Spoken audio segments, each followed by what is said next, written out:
I write because I don't know what I think until I read it. This quote pretty much explains why journaling and then just general writing is so important. So I've talked to you about journaling in my self-care idea video.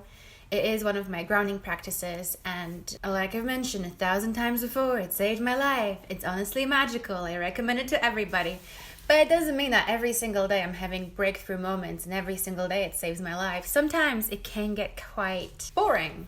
It can get quite repetitive. You're just kind of checking in with what's happened in the day and you're not really paying attention and you're not really in the moment to explore what's going on, and it just becomes kind of habitual writing down some random thoughts. It can be good for that, just in general practice. But I feel like journaling is such a great place to explore who we are and what's going on in our lives and what's going on with our belief systems and what's going on with our internal world. And I feel it would be a shame to pass up on the opportunity if we're just following the kind of typical Dear Diary, today I saw a bird. I don't know what people like, what I used to write in my childhood journals.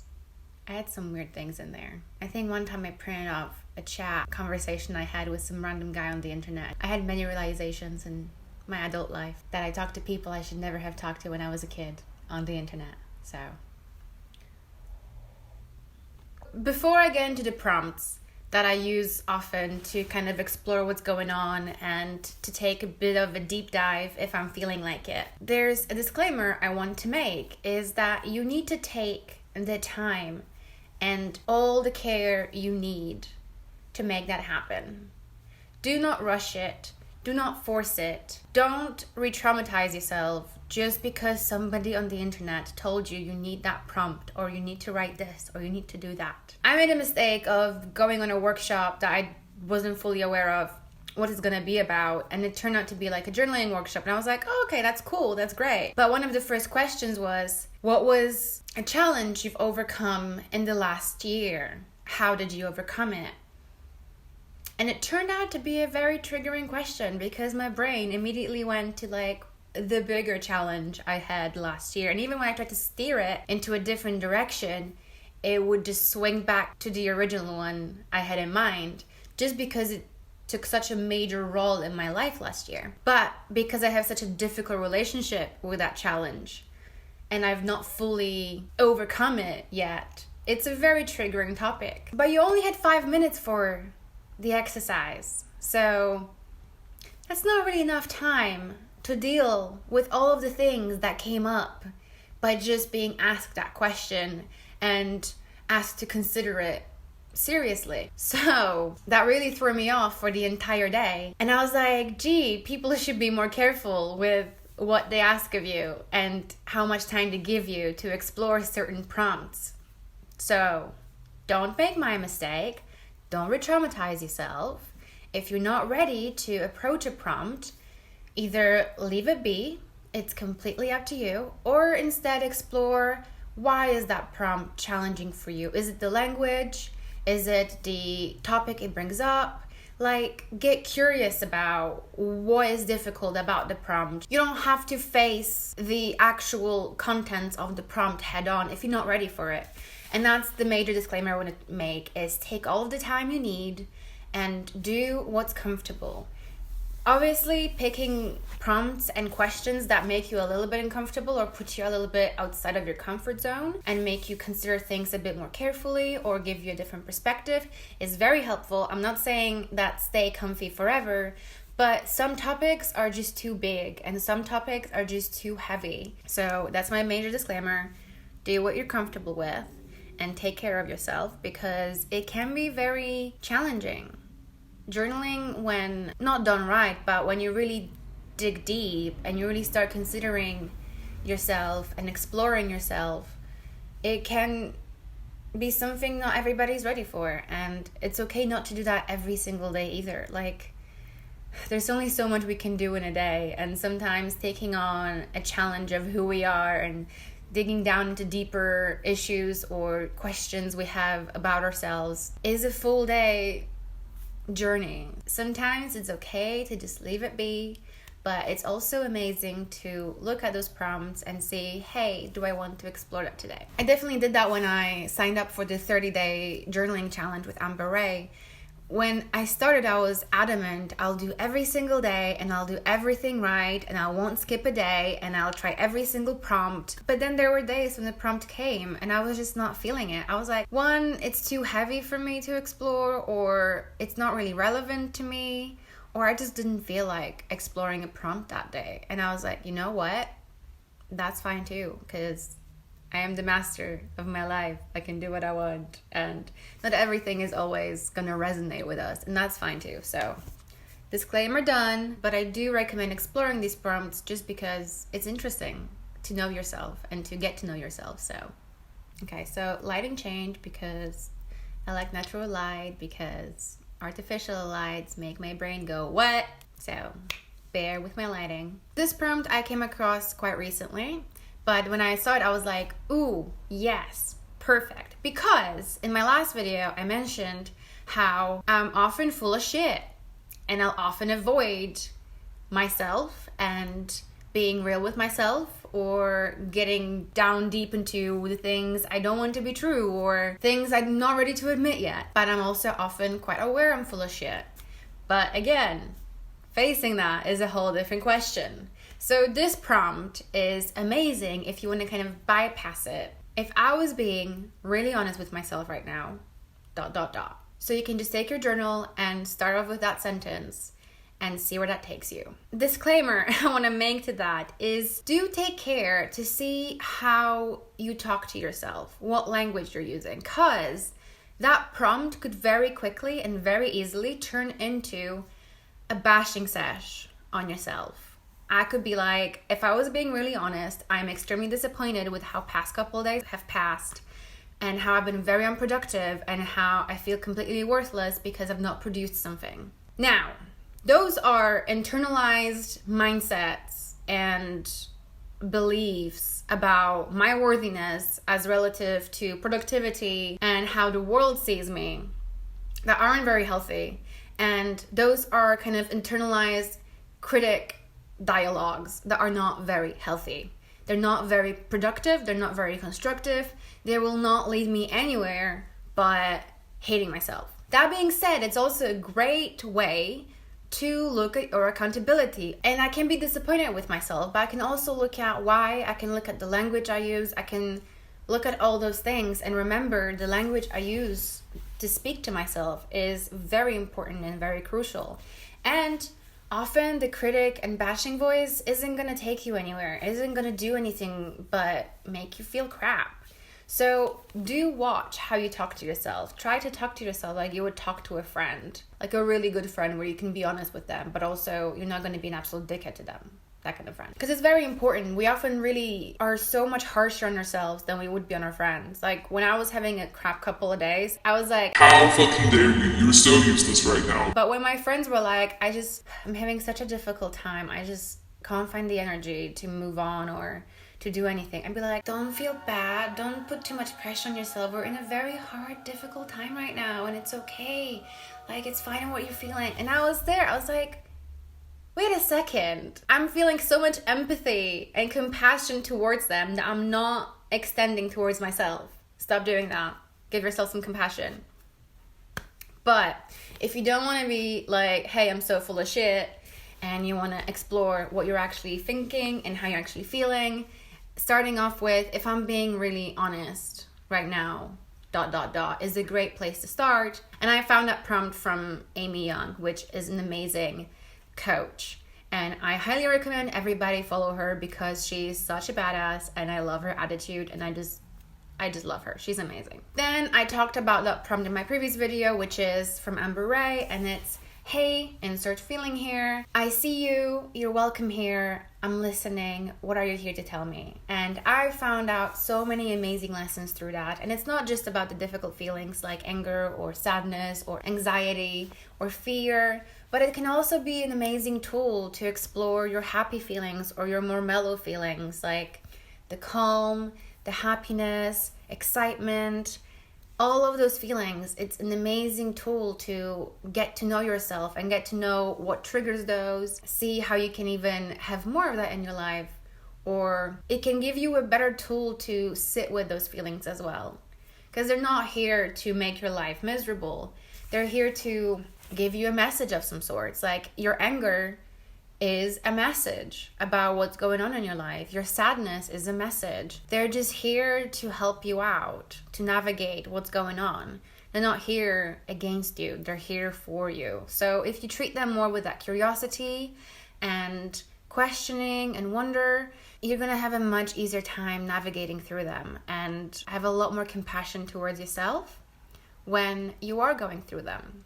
And remember that everything is temporary, and the sad times will pass and the happy times will pass, and you're still going to be there. So great way to start exploring yourself and your relationship to feelings.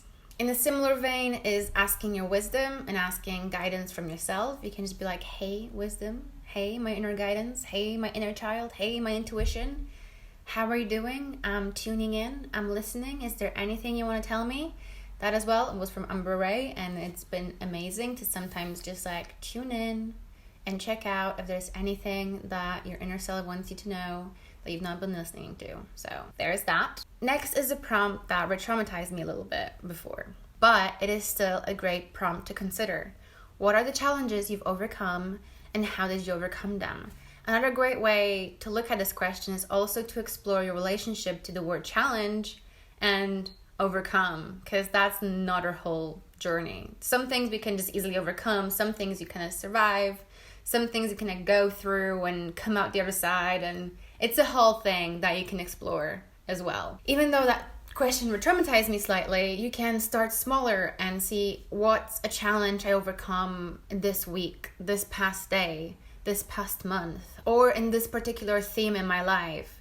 So you can kind of contain it so it's a bit easier to explore. And then when you're ready, you can start asking those bigger questions. What's the challenge I overcome in the last year, or one of the bigger challenges in my life, and how did I do it, and how did that process go? But give yourself the time and the care and the compassion to go through that process. Because those questions are quite important. I'm not bashing the question itself. I'm bashing that you had only 5 minutes to explore it.